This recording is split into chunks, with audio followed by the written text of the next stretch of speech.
ചേന്താംകുളം residence association ആദരിക്കലും പഠനോപകരണങ്ങൾ വിതരണവും നടത്തി.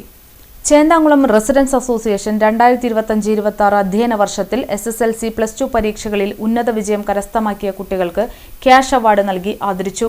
കൂടാതെ LKG മുതൽ +2 വരെയുള്ള വിദ്യാർത്ഥികൾക്ക് പഠനോപകരണങ്ങൾ വിതരണം ചെയ്തു. പ്രസിഡന്റ് ജയസിംഹൻ ചോലയിൽ അധ്യക്ഷത വഹിച്ചു. റിട്ടയർഡ് തഹസിൽദാർ രഞ്ജിനി യോഗം ഉദ്ഘാടനം ചെയ്തു. വിശ്വനാഥൻ, സൗദാമിനി, രേഷ്മ പ്രേംരാജ് എന്നിവർ ആശംസകൾ അർപ്പിച്ച് സംസാരിച്ചു. സെക്രട്ടറി ജെയ്നി സ്വാഗതവും മഹേഷ് നന്ദിയും പറഞ്ഞു. ആരാകണം എന്നാണ് ടീച്ചർ പറഞ്ഞത്?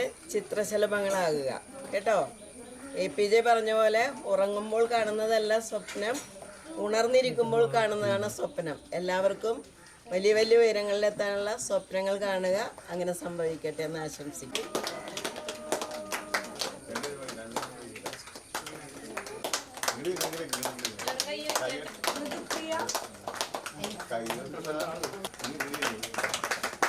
നിരഞ്ജൻ